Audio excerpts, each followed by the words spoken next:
And let us know more about the effective ICT policies right now for managing e-learning in higher education by Yasmin Youssef, who is the head of the Education Consultant Department at GIMPEX. Please welcome her on stage.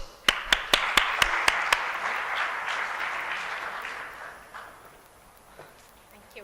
Can I get the mic? Oh, sure. Okay. First of all, I would like to thank the DAD for coming here, as I do represent them in a way or another. And I would like to thank the INEMA Master's Program, International Education Management students, as I was a former student there, and as you see, we move education. Okay, so my presentation builds on Professor Treicher's presentation. So, but I will go a little bit deeper in the implementation phase and in the educational leadership, and how really to transform university through e-learning. So I hope this will be beneficial for you. Just to, oh sorry, I'm doing So we will identify problems related to ICT integration. You will learn a little bit about assessing technology needs. We will dive deeper in the main principles for an effective ICT policy and discuss the aspects of specific change of human resources management. So before I start, I would like to ask you here, just raise your hand. How many of you have had an e-learning course before? Could you raise your hands, please? 1, 2, 3, 4. Oh, not bad. Nice. And how many of you just had taught in an e-learning course before? I mean, had the experience in being an online tutor? Hi. So you know the challenges, some of you, many of you I see, know the challenges of e-learning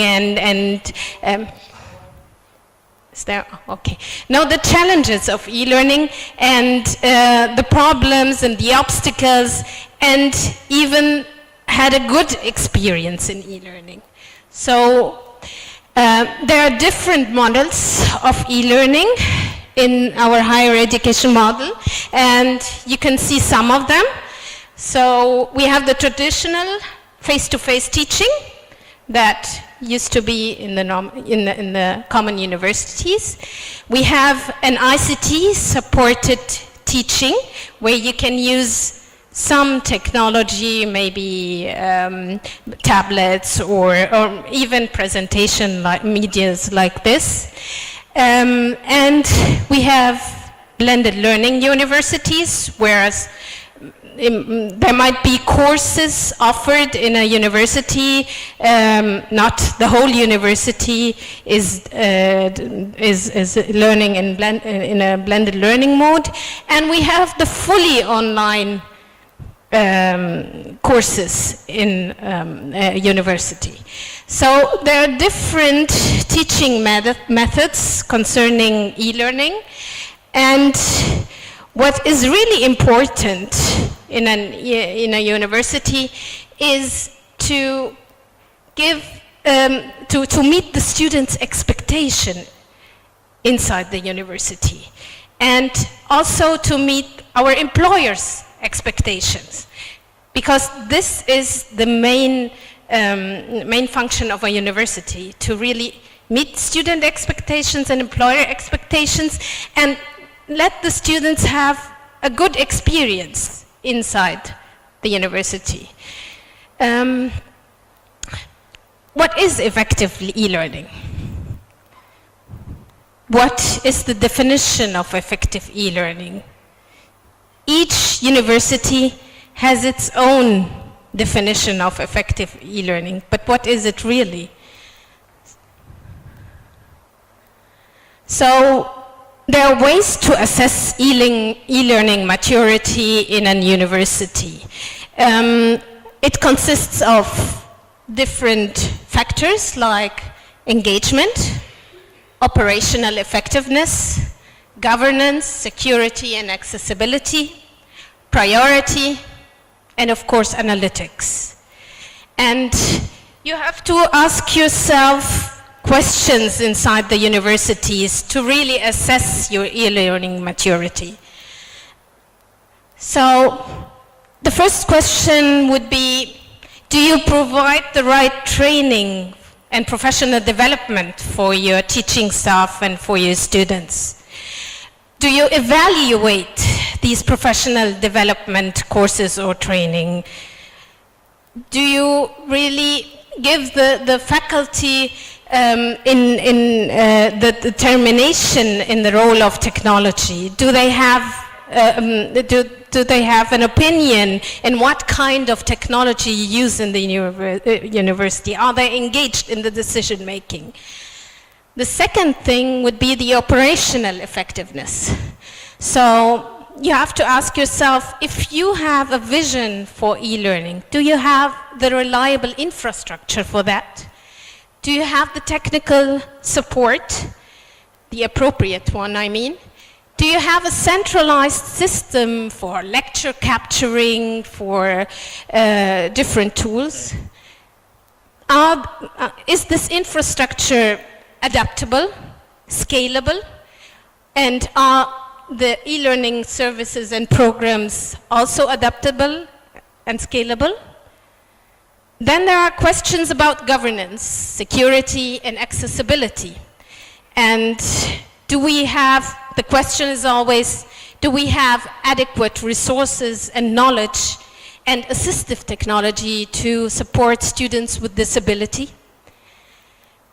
Do we have effective mechanism for responsible for policy, quality, and accreditation? And policies are very important in that matter, and we will discuss this further in the other slides. Students' identity verifications. If you are going to make assessments and e-learning courses, do you have tools that really identify these students and verify if they're really the students online? And of course, factors like intellectual property. Do you have guidelines and policies to enable effective decision making? Because this is very important too. Then another factor is priority. Positions for e-learning management. Do we have the right positions in our university for managing e-learning? Of course, this is a big question. And because it's not only the CIO, the technical one, it should be also pedagogical people and faculty members should be included inside this decision. E-learning as an investment. You have to see e-learning as an investment, not a cost, because it's a long-term process and the outcome can be very, very different. And do we have a strategic priority for e-learning? Is it about budget, or is it about a vision that you have to transform our students through e-learning? It's not about the budget. If we start with a budget, then you won't reach your vision. But if you start with a vision, then you can implement it in phases, in different phases. But at least you will know the infrastructure you need to achieve this vision. And there is also, do we have a right rewarding system? Do we consider the workloads of our faculty members? Do we provide extra salary for faculty members who really provide e-learning courses? All this has to be considered, of course, by assessing e-learning and maturity in e-learning. Then, of course, we have the analytics, which is a very important issue here for the future. Analytics can assess behavior, can assess the learning outcomes, can assess so many things, and we have the algorithm right now about which gives us different knowledge for decision making. And it helps us to evaluate and so on and so on. So these are questions that you have to ask yourself. But the thing is that there are so many challenges in implementing all this. You see, so many questions, not easy to really answer. And the problem is mostly physical, cultural, and psychological. So there are different factors that really are obstacles when you try to implement effective e-learning. And it's a change at the end. It's part of change management. IT-driven change. It's just an IT-driven change that is a problem like any other change management and has its obstacles. And of course, people are the first one who reject the change. Okay, and if they are not made, if they don't understand the benefits of this change, they won't go with you this road. So you really have to tell them important and give them important answers. First of all, that they will not be given extra work, because this is something that really is a challenge in higher education, in the implementation of e-learning.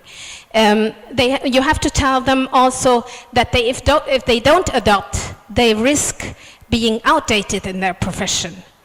So a way of motivation has to be there. Educators need they need help. They need to know how to evaluate, develop digital content. They need to know how to use this technology effectively and how to find their resources with search engines, how to really search in a way that is efficiently. And of course, where to find open source technology and content and softwares related to their profession or subject. So it's very important to help them in that. And why does this resistance of technology happen? It happens because, again, psychological and historical and cultural factors are in this problem.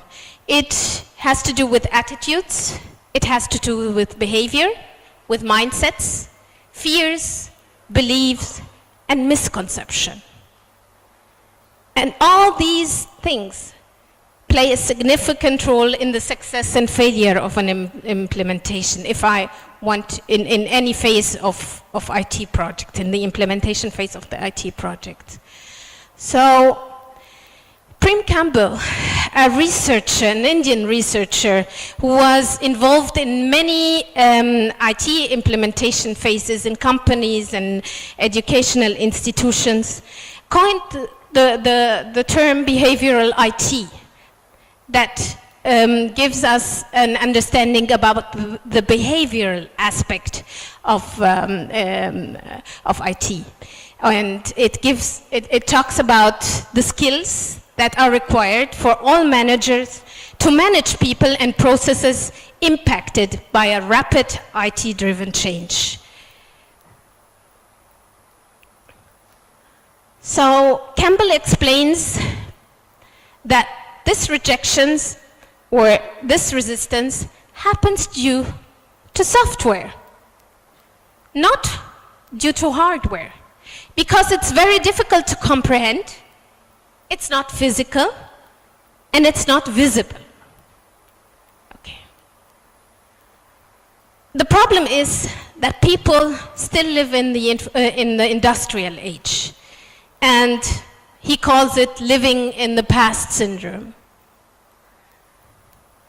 So when the computer was invented, people thought it was a machine that can be approached with the same mindset and approach of the industrial age. When they are still in the mentally in the industrial age, but things and technology works in the informational age.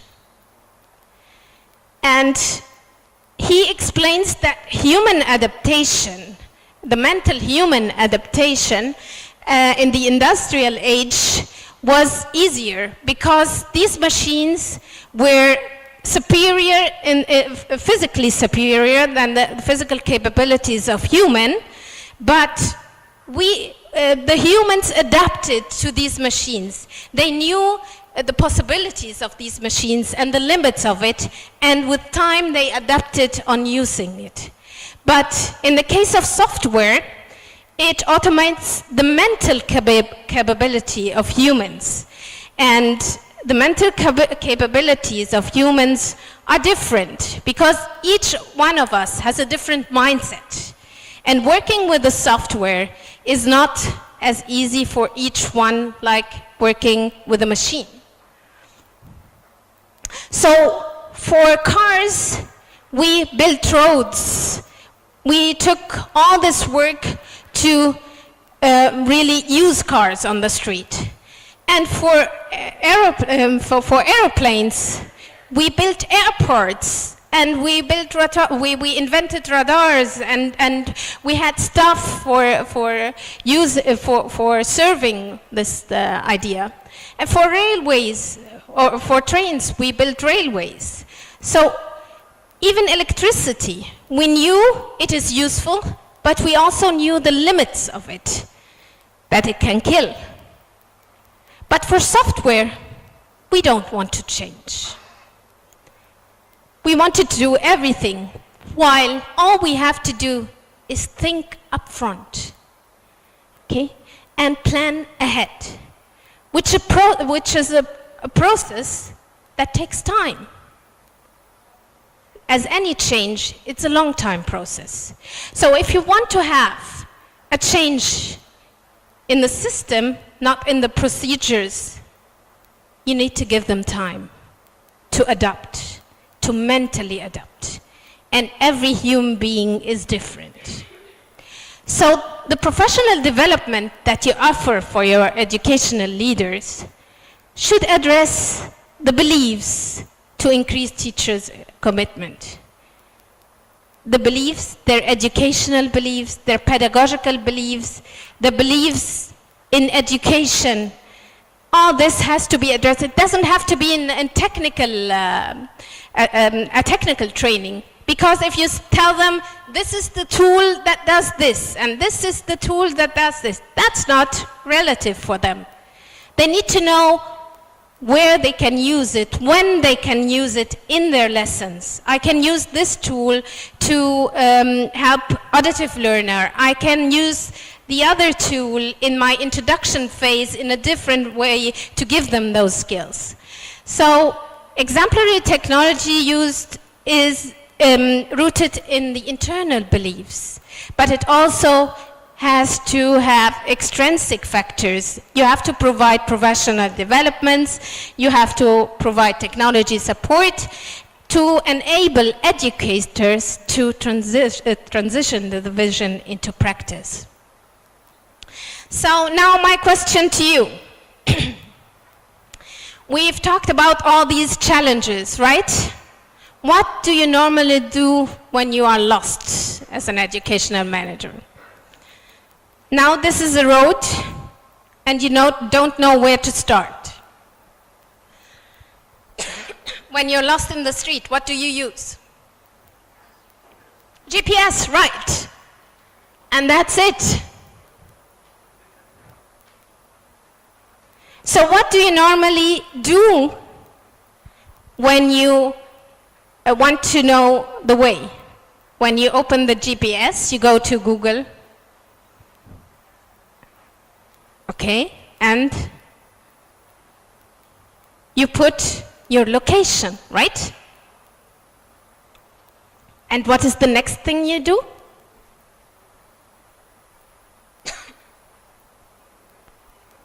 I don't hear anything. Yes, right, the destination. And that is where we want to go. And the same we do with our university for ICT. We create a vision, we assess the current situation first, where we are now, and then we write a vision which tells us where we want to go. So it's the same with the vision for e-learning. And then you have to ask yourself why we want to go there. And the available options for that. And again, the available resources. So, this is the ICT policy. This is why I need an ICT policy. Because it gives me the way. It shows me the way to achieve my destination. And this ICT policy is very important, so educational leaders have to develop it. They don't have to develop it alone, but first of all, they have to know what it consists of. It consists of the learning objectives for ICT use. Then I have to write the technical and infrastructure specification to achieve this objective. Then the strategies of its implementation. So this is the importance of an ICT policy. And how can I formulate this vision? I have to keep everyone on board who can give me an input. So it requires collaboration in the process from the faculty staff, from the HR manager, from the quality staff. Even students have to be involved. So the elements for the ICT policy plan is the following. A vision for using ICT, which is a pedagogical vision, not a technical vision. And then we have to set the kind of professional development our faculty member needs. And of course, you have different levels in this professional development. And then we have to determine hardware and software to acquire and support it, ICT skills expected, what are the ICT skills expected of faculty members and students, and of course, fund and allocate the funds. So, can you imagine who is responsible, who will give you the input of each element? So for the vision for using ICT, the pedagogical concept, it's not the president of university only. You have to involve the faculty members and professional development. Just think about those people who can give you this input. Hardware and software to acquire. Is it the CIO? Is it an e-learning committee? It's different in each university. And who determines the skills that are expected? And how can I measure it? So all these people have to think with the president of the university and the board of the university. Important issues in an ICT policy contains the following. The institution strategic plan for e-learning and ICT use, the specialized center that will translate this vision and execute it, the right combination of human resources that you need to translate this vision, and the academic know-how with the technology savvy. You have to mix both, not only academics and not only technology savvy people. Then of course, you have to write the sufficient infrastructure that enables the learning, the staff development plans, and very important, the AOP policy or acceptable user policies for data security issues. So AOP policies are concerned with the user. What kind of user is allowed to what kind of information? So this is very important. They have to sign this to be aware of their permissions. And because change impacts people, it's the duty of the HR manager to motivate people and do incentives and rewards. And because it's e-learning, he has to team up with the IT manager or the CIO because it's an IT-driven change. And therefore, the HR has to be an effective strategic partner for the educational manager. So knowledge about change management is not enough. He needs IT awareness, that is all that we just discussed, and knowledge about behavioral IT in order to effectively manage e-learning. The primary responsibility, of course, of transforming the role of HR, because I can now imagine the HR in our universities, if they really know their role about managing people and motivating people. Can you imagine it? Is he the right person to do that, the HR in your university? Is he really a HR or just someone who makes papers, the hiring process, paperwork, etc.? So the responsibility to transform the role of HR belongs to the educational leader.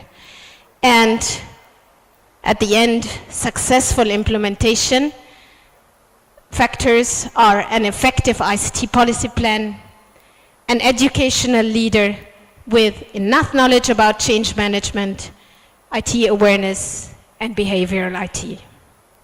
Thank you.